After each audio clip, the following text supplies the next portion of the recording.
5.2%. 네, 방금 들으신 이 숫자 혹시 감이 좀 오시나요? 바로 미국 30년물 국채 금리가 도달한 수치입니다. 무려 2007년 글로벌 금융위기 직전 이후로 19년 만에 처음 보는 숫자죠.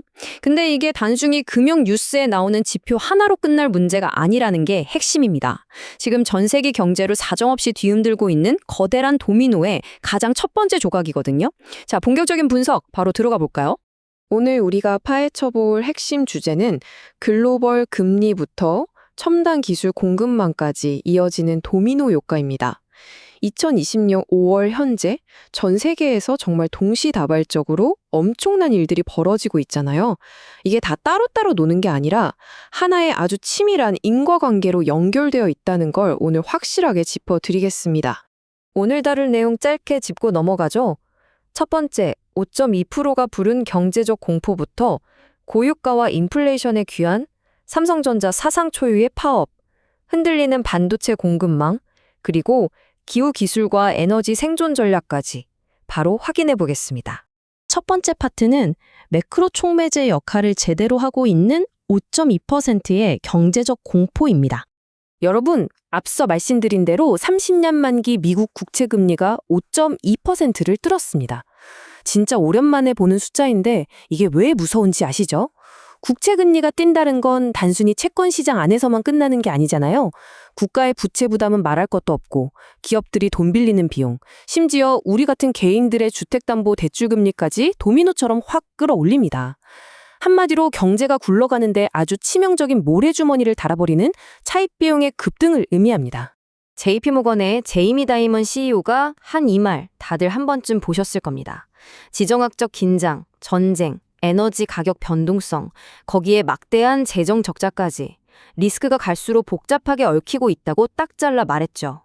이게 어느 한쪽의 비관적인 시선이 아니라 지금 우리가 직면한 거시경제의 리스크가 그만큼 다층적이고 살얼음판 같다는 걸 객관적으로 팩트 폭행해주는 대목입니다.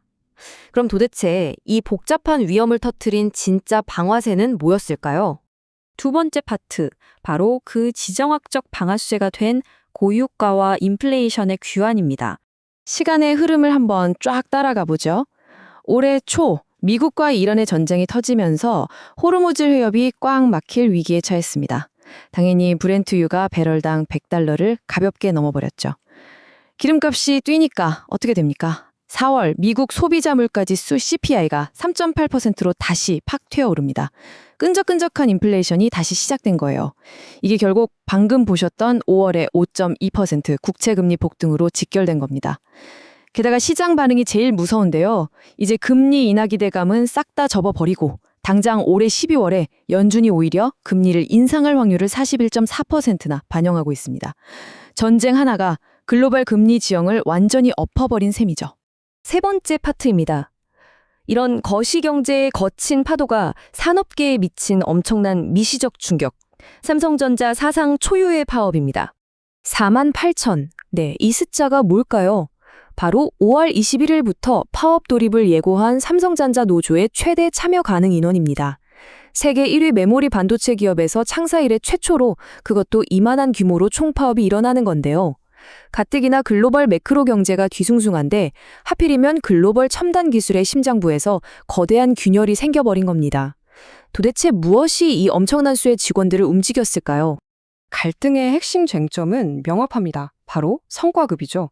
노조 측 요구를 보면 영업이익의 일정 비율을 아예 성과급 재원으로 명문화하고 그 상한선 자체를 없애달라는 겁니다. 반면에 사측은 기존의 OPI 즉 초과이익 성과급 제도는 그대로 유지하면서 특별 보상을 추가하겠다는 입점을 고수했고요.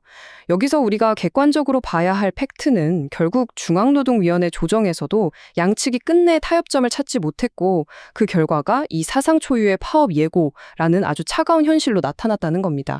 네 번째 파트, 흔들리는 반도체 공급망과 글로벌 파장입니다. 근데 솔직히 한국 기업 하나의 노사 갈등이 왜 전 세계 주요 외신의 헤드라인을 도배할까요? 답은 간단합니다. 지금 전 세계가 AI 인프라 깔겠다고 난리인데 여기에 들어가는 핵심 메모리 반도체 라인이 멈출 수도 있다는 뜻이거든요.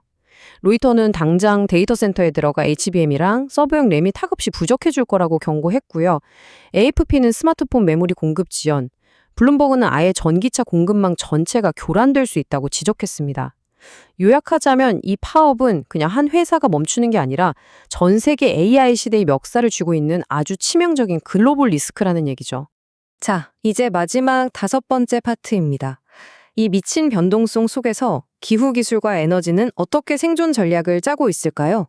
지정학적 위기부터 공급망 마비까지 진짜 한 치 앞도 안 보이는 상황에서 각국 정부는 아주 다급하게 투트랙으로 움직이고 있습니다.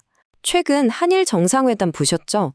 미국 이란 전쟁 터지니까 당장 급한 LNG랑 원유 확보 협력부터 최우선으로 끌어올렸습니다. 전통 에너지를 어떻게든 쥐어짜는 거죠. 그런데 동시에 재미있는 건 한국 내부적으로는 원전 여러 개 발전량과 맞먹는 10기가와트급 초대형 태양광 단지 10곳을 구축하려는 계획이 엄청난 속도를 내고 있다는 겁니다. 불안한 글로벌 에너지망 의존도는 확 낮추고 재생에너지로 미래 방어막을 아주 단단하게 치겠다는 공격적인 적응 전략인 셈입니다. 물론 민간 기업들의 움직임은 훨씬 더 빠르고 역동적입니다. 최근 열렸던 제47회 국제환경산업기술전 ENVEX 2026 가보신 분들은 아시겠지만 온통 기후테크 이야기뿐이었습니다. 이제 기업들한테 환경보호는 착한 일이 아니라 생존의 문제거든요. 그래서 아예 인공지능을 무기 삼아 기후자원을 촘촘하게 관리하고 에너지 효율을 극한으로 끌어올리는데 사활을 걸고 있다는 걸 명확하게 보여준 자리였습니다. 구체적으로 어떤 기술인지 보면 진짜 흥미롭습니다. UNU라는 수처리 기업은 AI로 수질을 딱 예측해서 화학약품 투입량을 최적화하는데 놀랍게도 이 기술의 국산화율이 95%나 됩니다. 또 리빗 같은 곳은 AI를 써서 골치 아픈 온실가스 배출량 측정부터 전과정 평가까지 싹 다 자동화해버리는 솔루션을 내놨죠.